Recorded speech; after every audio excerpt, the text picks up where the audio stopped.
Tchau.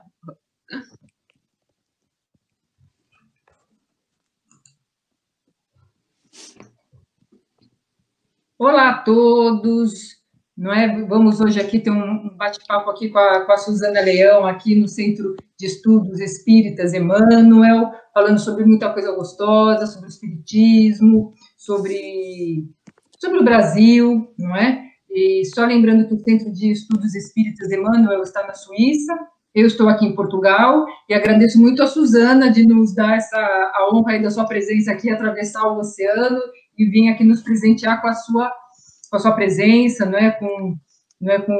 com essa entrevista. Não é? Acho que pode começar se apresentando, então, Suzana, falando um pouco aí de você. Obrigada, Sandra. Bom, eu sou a Suzana Leão e eu tenho atualmente... Sandra, está dando um eco a minha fala ou é impressão minha? Não, eu estou escutando. Eu estou escutando. Okay. Eu tenho um canal no YouTube, Suzana Leão, onde eu desenvolvo um trabalho de estudo, né? Estudo sistematizado de análise da doutrina espírita sob o enfoque da justiça social, né? Eu sou uma pessoa de esquerda, eu sou uma ativista de esquerda e agora, desde que o Inominável foi eleito, esse meu trabalho de ativismo ambiental tá meio parado, porque a coisa começou a ficar muito perigosa. Meu Deus. Perigosa no sentido mais literal da palavra, né? A questão de mexer com a questão ambiental? Sério? Ambiental, eu sou uma ativista ambiental. Até 2000... Eu sou vegana, ou seja, eu tenho a questão do veganismo, vai junto da questão do eu não sou vegana, sabe, Sandra? Ainda, não sou vegana.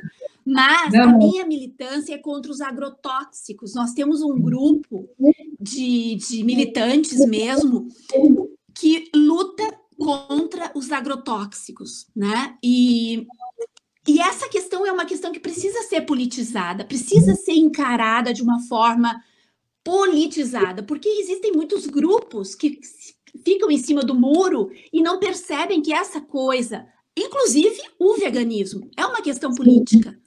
Sim, o veganismo do país, ele é politizado também, né? Não vamos falar do veganismo... Ele é uma questão política. Mas alguns grupos de veganos despolitizam essa discussão, entende?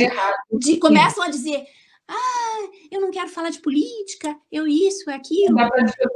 É perfumaria. Tirar a política do veganismo é perfumaria, não se fala. Exatamente, é a coisa mais errada que o movimento vegano pode fazer, é despolitizar essa discussão. Sim, né? Então, claro, cada um com a sua visão política, cada um com o seu partido político, mas precisa ser politizada, né? Quando a gente fala em politizar, as pessoas já pensam que a gente está querendo partidarizar. Não! O grupo ao qual eu pertenço tem pessoas, é pluripartidário, tem pessoas de vários partidos, né? Mas é isso, o medo que o espírita tradicional tem de falar de política é uma coisa antiga. É antiga, porque foi colocado na cabeça da maioria dos espíritas. Eu já comecei a falar, Sandra, acabei esquecendo de me apresentar. E eu já gostei da conversa, eu já gostei, porque para mim, meio ambiente, veganismo... É isso aí, eu já estou me apresentando assim. Querem me conhecer? Corram lá no YouTube. Corram lá no YouTube. E dê uma força lá no meu canal que vocês vão estar fazendo bem lascado. Mas é isso, sabe, Sandra? O espírita, ele é muito... Agora, com o movimento dos espíritas progressistas, isso está acabando, né? Mas o espírita, na sua grande maioria, na sua essência, ele é despolitizado. Ele é praticamente um analfabeto político. Sabe? Sim, o espírita, sim. Aquele espírita clássico, aquele que nós conhecemos bem, aquelas pessoas, elas não entendem quando nós falamos de justiça social. Porque eles acham que nós vamos estar tirando... É tudo provação, que vamos passar e vamos sofrer. Tudo.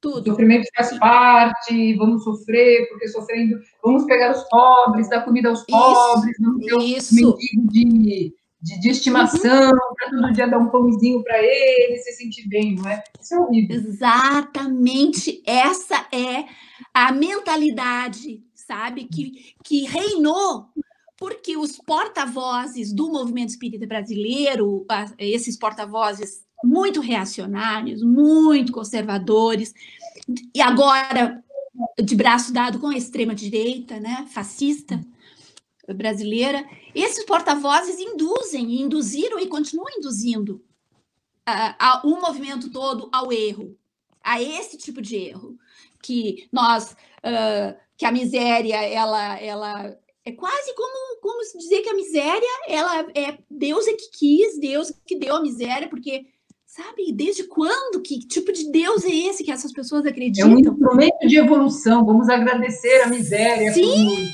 é uma tragédia, uma tragédia. Vamos focar na reforma íntima, porque temos que pensar só em nós mesmos.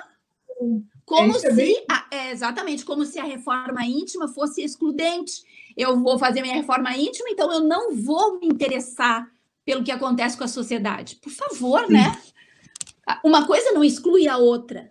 Nós fazemos a reforma íntima, se for o caso, mas aí tu tem que reformar de verdade, como eu costumo dizer, tu tem que ir nas estruturas. Reformar o teu racismo estrutural, reformar a tua misoginia, a tua homofobia, a tua transfobia, enfim, tem que ser uma reforma íntima de verdade, senão é uma gambiarra que não vai surgir. O amor ao próximo sem a justiça social, para mim, não existe, não é? Como é que a gente vai amar o próximo? Não tem deixar como. O próximo ali numa situação que nós nunca gostaríamos de estar, ou ver um filho, um parente, e esse amor tem que ser maior do que os laços de família. Ainda mais se for um Olha, esse trabalho que eu estou fazendo, Sandra, tu conhece, tu me conheceu lá, né? Assistindo meus vídeos e tal. E a gente se conheceu lá e eu fico muito feliz de ter conseguido fazer essa ponte, de ter podido te mostrar que existem espíritas humanitários, solidários, né? E que nós não estamos sozinhos, existe um número muito grande de pessoas, sabe, maravilhosas que estão se encontrando agora, né? A Guacira, que está ali nos bastidores, que é outra querida. Então, no canal Sandra, eu escuto cada coisa, eu escuto a maneira, né, literal de falar. Eu vejo comentários. Menina, eu leio cada coisa ali que as pessoas colocam. É uma coisa inacreditável o grau de cegueira, sabe? Sim. Muito assustador, na verdade, sabe, Sandra? Muito assustador. A gente fica pensando, meu Deus, o que algumas lideranças conseguiram fazer, né? De levar milhares... Nós somos 7 milhões de espíritas no Brasil, sabe? Não somos a maior população religiosa do Brasil, não. Somos pequenos, mas é um número grande, né? Um número que tu pensa, meu Deus, lideranças conseguiram carregar 7 milhões de pessoas ao erro, sabe? É muito triste isso, muito triste. E o movimento conservador está aplaudindo tudo que o governo neofascista está fazendo. Eu, como militante ambiental, fico rasgada, meu coração fica em pedaços de ver tudo que está acontecendo no Brasil em termos de destruição ambiental. Na Europa, vocês devem ouvir muito isso. Sim, sim. Uma militante ambiental do Brasil, ela inclusive fugiu, me escapa agora o nome dela, uma que tinha todo um trabalho de todos os agrotóxicos, ela foi perseguida, o computador dela foi retido, ela tinha os arquivos de outro local, e ela acabou fugindo para o exterior também. É uma ditadura moderna, não é? Sim, exatamente. Nossa, que lindo. Larissa Bombard. Sim, exatamente. Sim, ela é uma pesquisadora, tá? Ela é uma pesquisadora. Nossa, que lindo. E eu coloco os dados dela numa página que eu estou administrando no Facebook. Eu até vou deixar essa página, de repente. Deixa a página para a gente seguir. Coloquem o link da página para as pessoas seguirem. O nome da página é Transgênicos a Outra Privataria. Tá, depois você me passa que eu coloco aqui. Isso, coloco. Depois eu te passo pelo WhatsApp. E não, é uma coisa assim inacreditável. A Larissa realmente foi ameaçada de morte. Ela teve que sair do país com a filha. Isso eu acompanhei, horrorizada. Sim, é uma coisa muito, olha, muito assustadora. Porque, na verdade, nós estamos falando com pessoas muito perigosas, né? Nós estamos falando de pessoas que estão no governo, que são muito perigosas. Sim. Milicianos. E ver o movimento, ver lideranças e o movimento institucionalizado espírita aplaudir isso é de uma tragédia tão grande, sabe? Porque no futuro, muito próximo, nós vamos ter muita vergonha disso, porque isso tudo, eu acredito que isso vai acabar em prisão. Agora vai aparecer. Eu acho que sim. E aí a gente fica pensando, né? Meu Deus, tu vê aqueles vovozinhos, aquelas vovozinhas, aquelas tiazinhas que dão passe, hipnotizados, totalmente hipnotizados por essa sombra, né? Essa sombra, essa coisa densa que caiu sobre nós, né? E vocês estão conseguindo fazer algum trabalho mediúnico aí na Europa, Sandra? Sim, o Centro de Estudos Espíritas Emmanuel, a gente se reúne toda terça-feira, e a gente faz uma terça-feira, a gente faz um estudo mais da parte do Evangelho, com um olhar crítico, justamente. Como a gente faz um sejus, né? O que é isso? O que é igrejismo, o que não é, o que é da época, como é que hoje vamos observar isso. Uma contextualização, sim. E aí, na outra terça-feira, é uma questão mediúnica, a gente faz o estudo mediúnico. Ótimo, eu te perguntei isso porque nós aqui no Brasil estamos enfrentando, além de toda essa sombra, né? Criminosa que está no poder agora, em todos os órgãos, em todos os escalões, em todas as escalas, né, de governo, eles foram muito competentes nisso. E, além disso, nós estamos tendo uma tragédia em termos de pandemia, né, com o desencarne coletivo, assim, assustadora, é uma coisa muito trágica. Então, nós aqui não estamos dando conta. Então, quando vocês forem fazer o trabalho de irradiação de vocês, trabalho mediúnico, canalizem um pouco a irradiação para nós aqui também, para o Brasil, porque existem muitos grupos fazendo, mas a gente precisa de muita ajuda, sabe? Com certeza, sim. E a gente precisa se dar as mãos até nisso, principalmente nisso. Com certeza, para fazer essa corrente, sim. A gente tem que se unir cada vez mais, eu acho que dessa tempestade, né, esse tsunami que vem passando sobre o planeta, a gente tem que se segurar firme nesse momento, porque dias melhores virão. E aí, nesses dias, a gente vai enxergar quem foi quem é que se posicionou onde e como. Exato. A gente vê hoje, realmente. Por exemplo, o que foi o nazismo na Alemanha. Não é? E hoje dá para ver direitinho quem foi quem subiu como, por que subiu, quem caiu. E eu acho que isso vai acontecer no Brasil, porque é uma coisa muito similar ao que acontece no Brasil hoje. É uma cegueira, é uma coisa assim absurda, os valores foram invertidos, e quando a gente tem que todo dia falar o que é democracia, é uma coisa muito errada. Daí a coisa já está... Democracia não é isso. Já está dominada. Eu estou aqui horrorizada ao saber dessa perseguição aí, do seu... Fico muito feliz de ouvir, né, da sua parte aí, esse ativismo. Por isso, muitas pessoas me perguntam, Suzy é o meu apelido, né? Então, muitos me conhecem por Suzy Leão. Mas eu passei a usar o meu nome, porque Suzy é como eu sou conhecida no meu mundo, no mundo profissional, né? Eu sou culinarista artística. Porque de militância já não enche barriga, né, Sandra? Militância a gente gasta. Eu já vi sobre a questão dos bolos, eu assisti já acompanho você ali. Sim. É isso. Então lá eu uso o Suzy Leão, eu não quero misturar as duas criaturas que vivem em mim. Mas me perguntam, ô Suzy, por que teu canal tá escrito lá espiritualidade, natureza e poesia? Porque são os tripés da minha vida, na verdade, né? Espiritualidade pelo meu trabalho no espiritismo desde a década de 80. A natureza é a minha militância ambiental desde o comecinho dos anos 2000, que eu realmente mergulhei, né? Foi praticamente quando eu vim morar no sítio, que eu moro no sítio, e aí toda essa vivência, toda essa história, isso é muito forte, sabe? E aí comecei a conhecer grupos, né, de alimentação saudável, grupos contra os agrotóxicos, e aí a coisa cresceu. E a gente fez um trabalho de reflorestamento também no sítio, né? Aquelas fotos, não sei se tu já viu as fotos todas que eu ponho, os vídeos, as imagens, é tudo do sítio. Eu fico sempre querendo dar uma olhadinha mais, eu olho assim para o lado. É lindo. Eu compartilho porque é um orgulho tão grande. Quando a gente veio, Sandra, para cá, não tinha uma árvore, nada.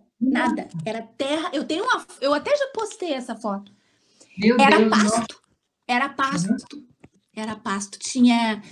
Primeiro tinham cabras, né? E as cabras, tu sabe, elas arrebentam tudo e destroem tudo. Depois eles botaram gado aqui. Então era um pasto, não tinha um girassol. Falar em gado de novo, senão não acaba, hein? Falar em gado, já não é esse gado que está no Brasil seguindo o presidente. Sim, o gado. Sim. E aí, então, essa coisa da natureza é muito, muito forte. Isso faz muito parte da minha vida, sabe? Sim. Por isso que o meu canal, ele tem essa coisa que eu tento compartilhar isso, porque sem natureza a gente não vive, né? Vocês podem ver como esse governo, a primeira coisa que ele atacou foi o Ministério do Meio Ambiente, destruiu o IBAMA, né? Atacou os povos indígenas, que são os cuidadores da floresta. Sim. Então, é uma rede de destruição que eles montaram, sabendo exatamente o que precisava ser destruído, né? Destruindo a natureza, tu destrói o povo, tu destrói a característica do país, tu destrói a essência, a alma desse país. Sim. Passando correntão na floresta. Eles estão fazendo exatamente isso. É para aniquilar, né, a alma do Brasil, exato. Aniquilar aquela imagem que o Brasil tem no exterior, inclusive, né, de matas, animais e tudo mais. Né? Aniquilando isso, tu aniquila o povo também. Tu fica sem história, tu fica sem raízes, tu perde tudo, né? E a poesia? Eu como arquiteto, eu também tenho a questão do urbanismo e a questão também todo de conhecimento das árvores. É uma paixão minha também muito profunda. Sempre foi. Que bom, que lindo. Sim, a questão de árvores. Eu tenho uma saudade no fundo da minha alma aqui fora do Brasil já há 7 anos.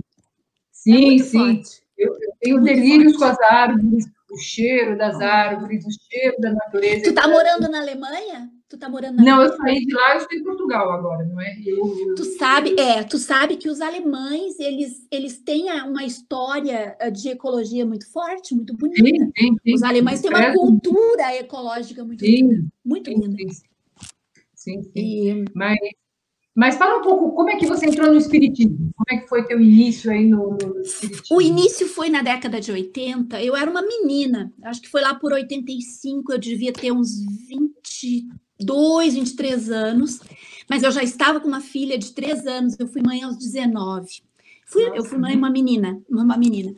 E muitas coisas aconteceram na minha vida naquele período. Eu realmente tive que ser muito forte, muito determinada para continuar me construindo, né? Porque eu era uma menina.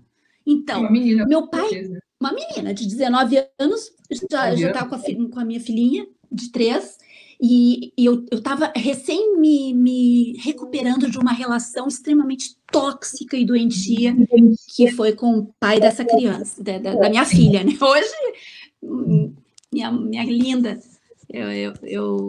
nossa, eu admiro demais minha filha. Ela é uma paixão. A gente fala, já fica. Ai, nem me fala. Nossa, ela é um mulherão. E aí, eu já sou vó, eu tenho uma netinha de 10 parabéns. anos. E aí, eu estava me recuperando e tal, me reconstruindo, mas nesse meio tempo, eu vinha de um tombo na minha família, porque meu pai faliu, e nós, tipo assim, perdemos tudo, sabe? E aí, quando eu me vi, eu estava enrolada naquele relacionamento doentio, tóxico, o meu pai não tinha mais estrutura para nada. Guria, tanta tragédia, tanta coisa que eu penso, meu Deus, que bom que eu consegui superar tudo isso, né? Tanto é que meu pai, alguns anos depois, morreu. Ele não aguentou. E daí eu fiquei com a minha mãe, né? Minha mãe não trabalhava, era aquela cultura de dona de casa, né? Meu pai não deixava ela trabalhar. Então eu tinha uma filha de 3 anos e a mãe para sustentar. E a minha irmã mais nova, aí estava meio que correndo a vida dela, né? Mas eu dava aquela estrutura também. Então eu era uma chefe de família, né? Nossa. Aí a coisa começou a ficar pesada. Eu comecei a me sentir um pouco desestruturada, sabe? E eu sentia, eu não conhecia nada assim profundamente do espiritismo. Eu tinha uma experiência de ir em benzedeiras quando a gente era criança, aquelas coisas assim, muito bonitas até, sabe? Eu adorava. A gente tomava passe nas benzedeiras e tal. Era uma senhorinha que nos benzia. E aí, um dia eu saí de casa, eu saí do apartamento, eu morava bem no centro da cidade, eu saí do apartamento, porque eu precisava caminhar um pouco, assim, já estava anoitecendo, era verão, a minha cidade não era perigosa, uma cidade tranquila, era bem no centro, tinha bastante gente. Eu fui caminhando assim. Sabe aquela coisa de tu precisar caminhar para respirar e tentar ver o que tu vai fazer da vida? Sim, fui caminhando, daqui a pouco eu olho, eu estou na frente de um centro espírita. Aí eu pensei, eu vou entrar aqui. Quando eu entrei ali, Sandra, veio uma senhorinha, me abraçou. Eu nunca me esqueço. Ela me abraçou, eu já comecei a chorar. Aí juntaram ali um monte de gente, me levaram lá para uma salinha de paz. Eu entrei num pânico, um choro compulsivo. E aí me levaram, me deram paz, me acalmaram e tal. Desde aquele momento eu fiquei, sabe? Eu fiquei. Em alguns anos eu já estava dando palestra ali, eu já estava coordenando o grupo de estudos, eu mergulhei de cabeça e eu me encontrei, sabe? Foi tipo assim, um êxtase espiritual que aconteceu, sabe? Nossa, mas que bom, não é? Que bom que deu força nesse momento. Foi muito bom. Foi muito bom. Eu acho que aquilo realmente foi uma ponte. Eu tava me desintegrando, assim, sabe? Emocionalmente, psicologicamente. Eu sentia que eu estava em pedacinhos, assim. E aí foi uma caminhada linda. Naquela época, as pessoas eram conservadoras, mas não eram fascistas, entende? As pessoas não tinham essa coisa odienta, não tinha. Todo mundo respeitava, respeitava as opiniões, era incrível. Então a gente vê bem como uma criatura consegue acender a coisa mais odienta que pode existir. Que tem que já está presente nos outros, né? Isso que eu penso, estava ali escondido nessas pessoas, né? Que agora agem dessa maneira, né?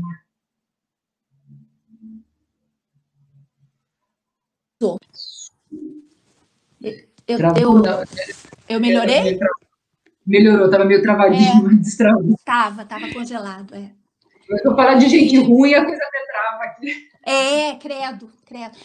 É isso que eu estava dizendo, ele despertou essa sombra, sabe, na sociedade. Porque naquela época eu não sentia isso, pelo menos não era aparente, sabe? Pelo menos acho que as pessoas disfarçavam, sei lá o quê, não sei te dizer.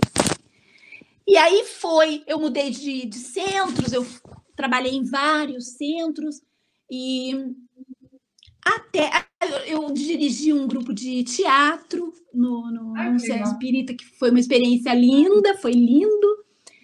Eram adolescentes, aí nós escrevíamos umas esquetes em conjunto, tipo, vamos falar sobre reencarnação, vamos falar sobre isso, sobre aquilo. Então, era uma forma de aprendizado muito intensa para os jovens, né? E aí, como eu fazia palestras, eu levava essas esquetes para se apresentar no momento onde eu fazia palestra. Então, eu dizia, hoje não vai ter palestra. Hoje. Aí eu apresentava o grupo, a gente apresentava ali mesmo no local onde era a palestra, né? Era muito lindo aquilo, muito lindo. Que gostoso. E assim foi até... Não, pode continuar. Só para concluir, até que assim foi a década de 90, a década de 2000, 2010, até que começou a história do golpe, né? 2015, aí a coisa começou 2013, né? Com aquelas passeatas. Aí as máscaras já começaram a ceder. Aí a sombra já começou a aparecer, sabe? E daí começou um clima ruim, a gente percebia um certo desconforto dentro dos centros espíritas, entende? Começou aquela sensação de desconforto, tipo assim, já não é mais o meu lugar.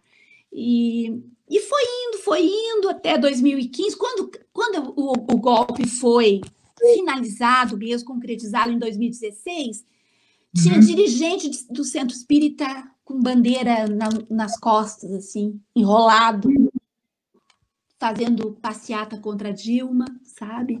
Aí eu sei, não, chegou, eu tô fora.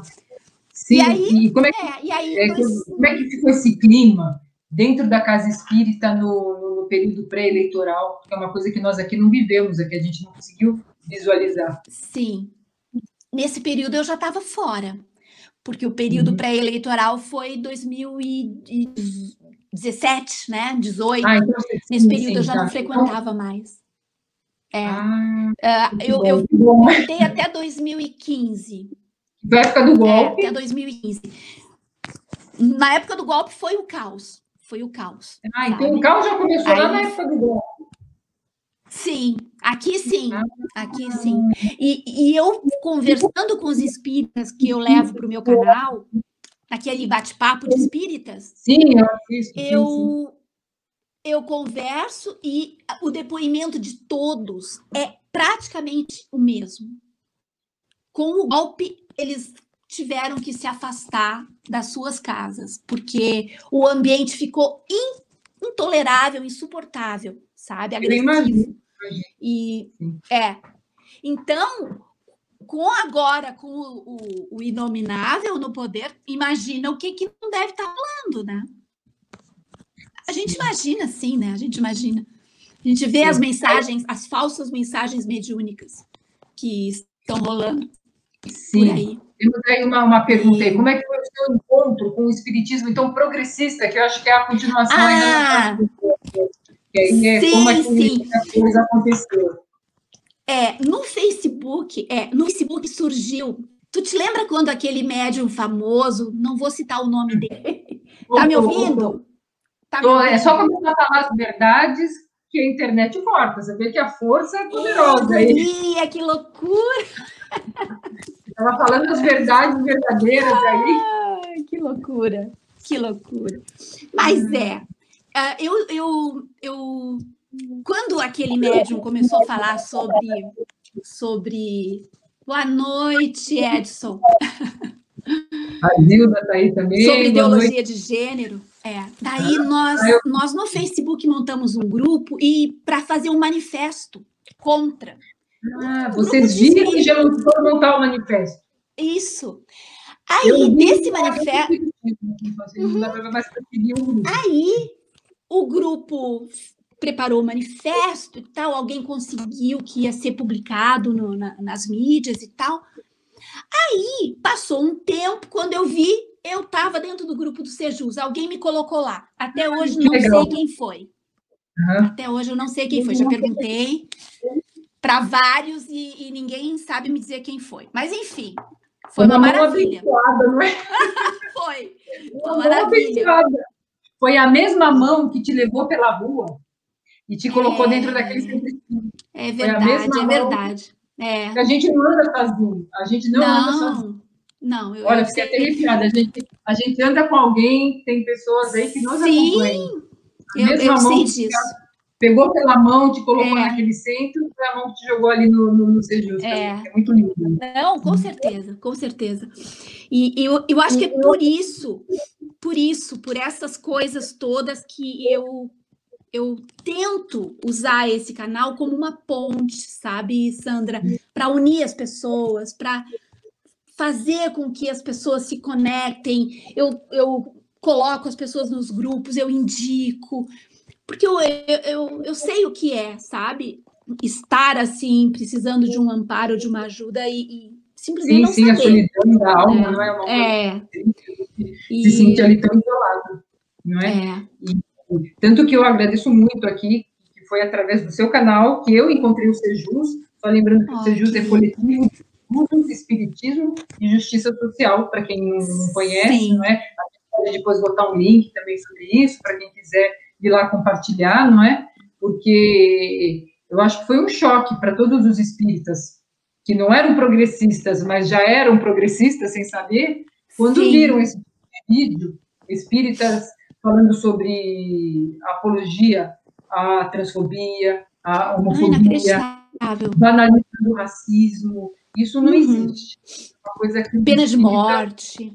Pena de morte, aborto, a menina de 10 anos que aborta, não poder fazer chamando a menina de assassina. Uma tragédia. Coisas que não o amar ao próximo não condizem, não é condizente. Então, é isso que eu falo, foi achar o Sejus, te encontrar nesse grupo, foi realmente uma bênção, assim, não é? E olha o grupo, estamos aqui também na Europa, nos organizando aí, em função dessa mudança que é tão necessária, não é? Levantando essas bandeiras ambientalistas também, essa questão toda que é um movimento transversal, não é? Não dá para ser, sim. Não dá para ser antirracista e ser homofóbico, não dá para ser... eu sou antitransfóbico, luto contra a transfobia, mas não respeito o meio ambiente. A gente tem que ser coerente, né, na nossa luta pela justiça social. Todo mundo tem que entrar nesse pacote. E entender uma coisa, Sandra, que é preciso falar, né? É preciso não ter aquele melindre de falar. Entender que o capitalismo, dessa forma selvagem, destruidora, doentia, que ele chegou no seu ápice da destruição, ele chegou no ápice da fúria. Ele precisa ser freado. Nós não temos mais o que entregar, nós só falta entregar a nossa alma, né? Nós já entregamos tudo para esse sistema. A pandemia representa isso. A pandemia tipo assim, é a gota que estava faltando para entornar, sabe, esse caldo. É a destruição do meio ambiente, justamente. Sim. Justamente tudo embolado com a questão do especismo, né? Que o ser humano pessoas, ser que existe na face da Terra. As pessoas não podendo fazer isolamento porque não tem dinheiro para se manter, sabe? Aqui no Brasil, pelo menos, né? A pandemia rolando solta, nós gerando outras cepas de variações do vírus, porque as pessoas, por causa desse sistema, essa carnificina que é esse sistema, né? Deixa os pobres assim, a Deus dará, e não é possível. Eles precisam comer, eles precisam sabe? Então, eu acho que se nós, espíritas, não começarmos a falar sobre isso com seriedade, sabe? Com seriedade, sem medinhos, porque a agressividade do outro lado ela é muito violenta. Sim. Uma coisa louca. A gente fala sobre isso, já chama a gente comunista, já diz que a gente tem que ir para Cuba. Eu adoraria. Fazer um congresso de espiritismo. Eu adoraria. E diz que tem bastante espíritas em Cuba, sabia? Ai, que maravilha! É verdade, tem. Então, eu acho que a gente está num momento muito lindo, um momento de criação, um momento de regeneração mesmo, sabe? Já que eles adoram falar disso, né? Eles adoram falar sem exercer, tudo da boca para fora, mas nós agora precisamos encarar esses desafios e essas discussões todas de uma forma clara, sabe? Tranquila, e colocar isso na mesa, né? E discutir isso nos grupos. E o que é bonito disso tudo é que eu acho que até é um renascimento, um ressurgimento do espiritismo na sua essência. Porque nesses grupos eu vejo que o estudo gira em torno de Kardec. Sim. A essência de Kardec, do que é o espiritismo, não é? Sem fazer um igrejismo, separando. Deixa eu te contar. Deixa eu te contar uma coisa que muitas pessoas não têm essa ideia totalmente clara, tipo assim, agora eu entendi o porquê. Aqui no Brasil, a FEB, que é a Federação Espírita Brasileira, que é o órgão que capitaneia, né, todas as casas espíritas que são filiadas. Sim, como o Edson até colocou, é importante ter essa vida inteligente fora da FEB, né? Que lindo isso aí. É exatamente isso aí que você está falando. Então, a FEB, ela sempre foi, desde a sua criação, sabe? Final do século XIX, começo do século XX, ela sempre foi rustanguista. Ou seja, ela sempre seguiu as obras de Rustem e não as obras de Kardec. De Kardec, sim. E aí os grandes médiuns brasileiros, idem, eles vêm com essa coisa de corpo fluídico de Jesus, essa coisa arada toda, e isso é a marca do igrejismo do espiritismo brasileiro. Então, até o ano passado, se eu não me engano, em julho do ano passado, de 2020, a FEB ainda tinha no seu estatuto a obrigatoriedade, do estatuto da FEB, a obrigatoriedade do estudo das obras de Rustem. E não tinha a obrigatoriedade do estudo das obras de Kardec. Nossa! Mas olha mesmo da época que eu frequentava o centro, eu ainda estava no Brasil, eu lia por conta própria a Revista Espírita. Foi uma coisa... Sabe essa mão que leva a gente? Sim. Me deparei, eu com meus filhos pequenos, me deparei com a Revista Espírita e falei, vou ler. Mas dentro da Casa Espírita nunca houve uma referência assim. Tanto que falava, olha, a Sandra faz uma coisa esquisita, ela lê a Revista Espírita. Coisa esquisita. Não é? Que coisa, né, Sandra? Porque o Kardec, ele foi o primeiro banido do espiritismo, porque ele é progressista. Porque ele é progressista. O espiritismo brasileiro, Kardec sempre foi o escondido. Aquela coisa, sabe? Não se falava, só se lá quando estava um aniversário de cinquentenário, de centenário, aí se comentava alguma coisa, sabe? E a revista, Kardec... que é tão importante, a revista, que é a essência, a base, que deve ser lida, deve ser também questionada, porque o progressista, eu acho que ele questiona tudo é questionado. Sim, tudo tem que ser contextualizado, a gente tem que entender o tempo que foi falado. Os espíritas adoram dizer, mas Kardec dizia para não se misturar a política no espiritismo. Gente, é só a gente tentar entender, porque tem um discurso do Kardec na Revista Espírita, onde ele diz isso mesmo, para tentar não se misturar com coisas que possam causar melindres e constrangimentos e tal. Gente, na época que Kardec estava escrevendo toda a obra dele, preparando toda aquela compilação da obra dele, Paris, a França, estava sendo governada num golpe de Estado. E o golpista lá que se auto-intitulou imperador, que era sobrinho do Napoleão, ele era católico fervoroso. E ele estava perseguindo sindicatos, perseguindo um monte de instituições.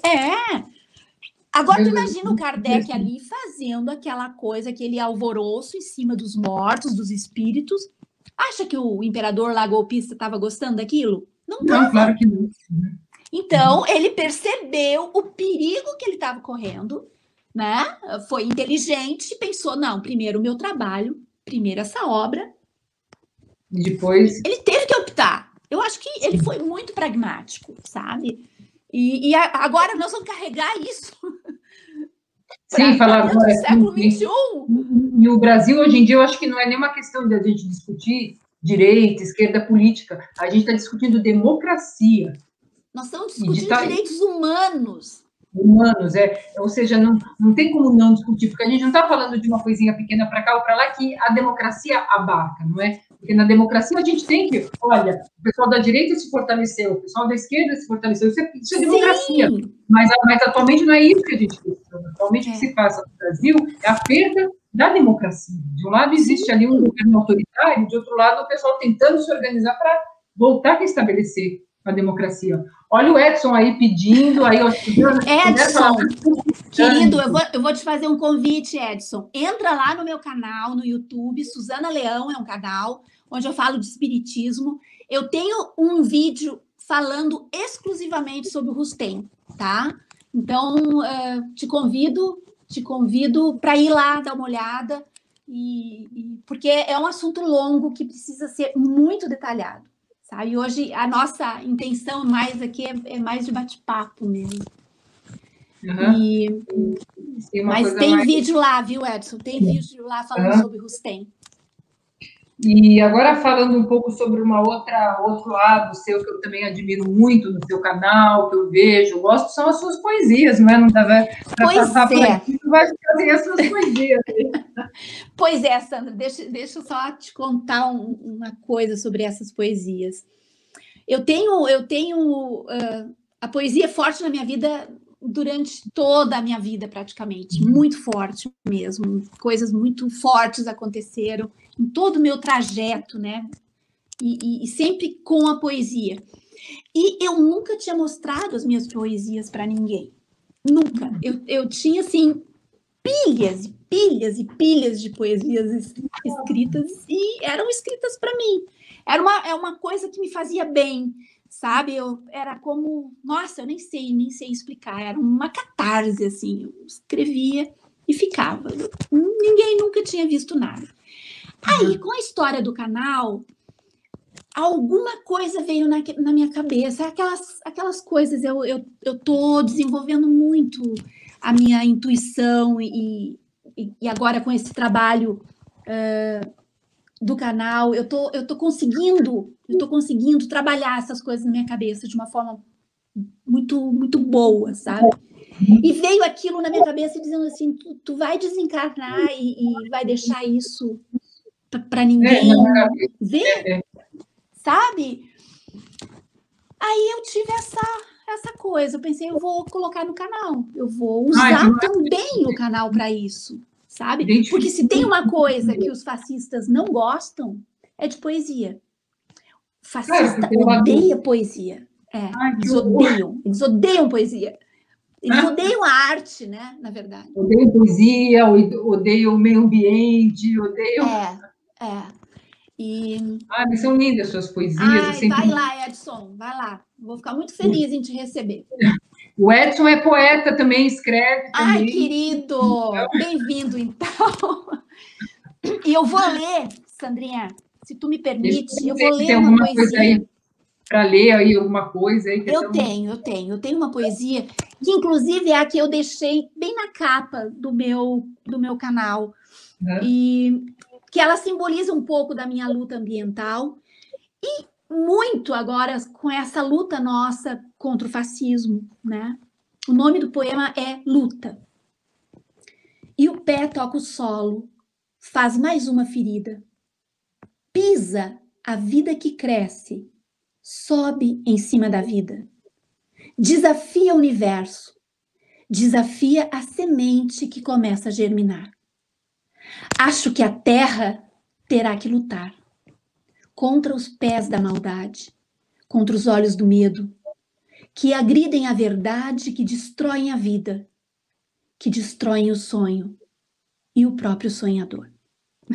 Ai, meu Deus, que coisa linda, meu Deus do céu. Olha aí, parabéns, viu? Muito lindo. Eu acho que... Junta tudo aí que eu acho lindo, ecologia, meio ambiente, é o nosso planeta, não é?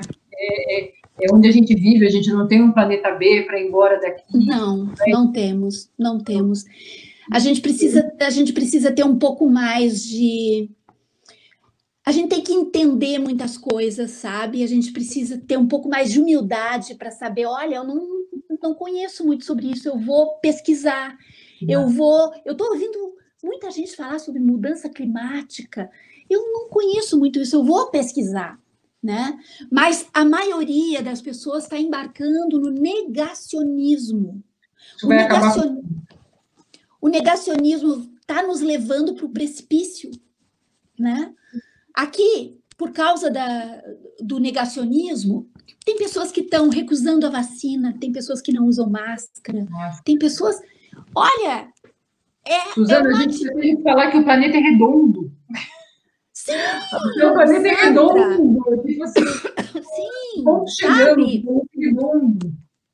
Então, complicado. eu acho... Eu estou um pouco... Puxa, saúde. Não, é que eu tenho bronquite alérgica. E tu sabe que essa bronquite surgiu em 2016, guria. Tu acredita? Foi bem na época do golpe. Eu acho que eu somatizei tanto... Com certeza. Tudo isso que estava acontecendo, que eu trouxe isso para dentro do meu corpo, sabe? Então, eu estou agora trabalhando, tentando dar uma pergunta que eu sempre quis fazer. Essas mandalas lindas aí atrás, o que elas significam? Então... Tu gostou, meu amor? Eu sempre que eu vejo a página, eu preciso ter... Deixa eu te contar. Ó, essa não aparece. Deixa eu ver se aparece. Eu vou virar aqui, tá? O telefone. Aqui. Essa. Ah, que linda. Sim. Essa. Menos essa daqui. Essa daqui eu não fiz, essa grandona, tá vendo? Que é o sol sorridente. Sim, aquela ali eu não fiz, aquela é de Bali. Mas essas outras todas que estão emolduradinhas, eu aprendi a fazer, Sandra, nessa pandemia. Eu tava num processo de ansiedade muito grande. E eu sempre conseguia trabalhar isso fazendo meditação. E quando tu tá com processo de ansiedade, tu não consegue nem meditar, né? Porque a mente, ela não para. Não tem como. E a mandala... Tá num nível já de cabeça bem... Sim, eu tava... A mandala é um tipo de meditação ativa. E eu fui estudar sobre isso, eu mergulhei também, eu comecei a ver... Entrei em vários canais maravilhosos, com pessoas maravilhosas, e comecei brincando. A primeira que eu fiz está lá em cima. E aí eu comecei a fazer, menina. Eu voltei pro meu prumo, sabe? Eu voltei pro meu prumo.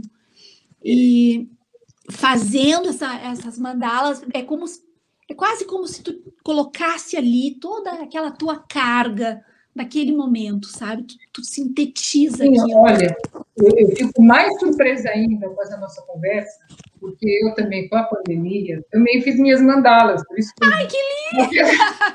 Só que as minhas não dá para botar num quadro curtinho, porque eu segui mais a linha do Jung.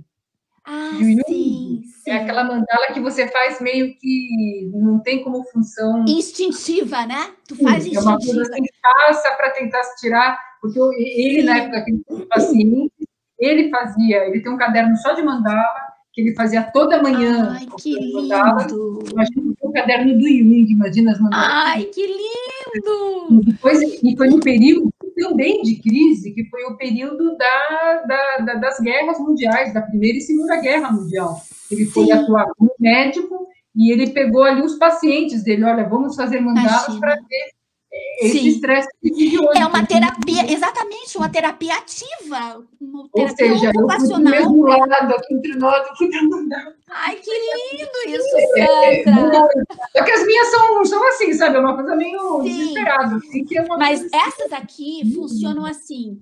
Eu primeiro me concentro nas cores que eu tô. Essa última aqui, por exemplo, que eu virei o telefone para te mostrar, foi porque nos últimos tempos, essa aqui, eu estava literalmente com a cor verde, com a cor lilás. E as cores têm uma representação. Sim, na minha cabeça. Todas as minhas orações, eu sempre com aquelas cores e mentalizando aquelas cores. Aí eu coloquei aquelas cores ali. Também é um processo assim, tu te senta, tu te concentra, tu primeiro decide as cores que tu vai usar, né? E aí tu te concentra, é quase como uma oração, sabe? Sim. Aí tu começa a fazer aquilo e vai indo, e eu não paro. Às vezes eu fico 2 dias inteiros, só paro de comer, para dormir, só dedicada àquilo, sabe? É lindo, é um processo muito lindo mesmo. Muito lindo. Não, deixa eu te contar uma coisa engraçada que aconteceu. Engraçada não, maravilhosa, mas eu achei sensacional. Eu conversando com um amigo que eu convidei para fazer o bate-papo, aí ele olhou também, eu estava recebendo, ele olhou, ai, Suzy, que lindo. Eu disse, eu que fiz e tal. E ele tem uma loja, ele tem uma lojinha, até depois eu posso te mandar o link também, tu pode divulgar para os teus amigos. Uma lojinha virtual, ele disse assim, ai, mas eu adoraria vender as camisetas com essa mandala. Ai, que legal. Eu falei, sério? Ele disse, sim, gostaria. Eu mandei os desenhos para ele. Dei de coração, assim. Ai, que legal. Aí ele botou, menina, eu vou receber minha camiseta, eu acho, semana que vem. Que eu comprei daí dele a minha camiseta com a minha mandala. Que legal. Sim. Muito lindo, muito lindo. Ele está vendendo as camisetas, canequinhas, aventais, um monte de coisa praticamente. Eu comprei essa e essa. Ai, mas que legal. Tem das outras também. Nossa, pensei, olha que lindo, né? Que corrente bonita que a gente fica fazendo, né? Sim, né? Isso que é legal que a gente vai se... Não é? Enquanto espíritas, né, somos seres complexos, não é só a discussão, o Kardec, existe o espírito, ele se expressa das diversas maneiras, não é? E não existe limite para essas expressões, não é? Essa integração, como você estava falando no começo, essa integração com o meio ambiente, que é uma questão espírita, porque os nossos corpos habitam esse planeta, né? A gente ignora essas questões, não é? Está tudo interligado, não é? É uma interligação de tudo, que a gente não pode fazer vista grossa para nada, não é? Não.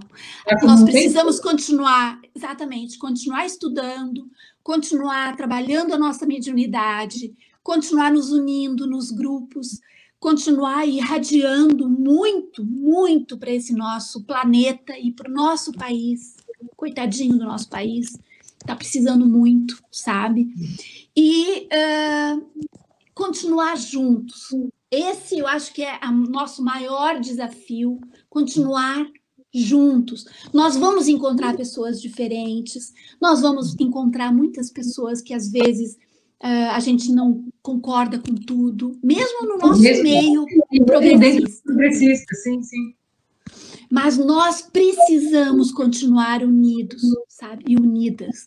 E através desse trabalho, nós vamos trabalhando muitas coisas na gente. A gente vai trabalhando a nossa aceitação, a nossa humildade, a nossa capacidade de diálogo, a capacidade de ouvir. Né? Saber discordar também, né?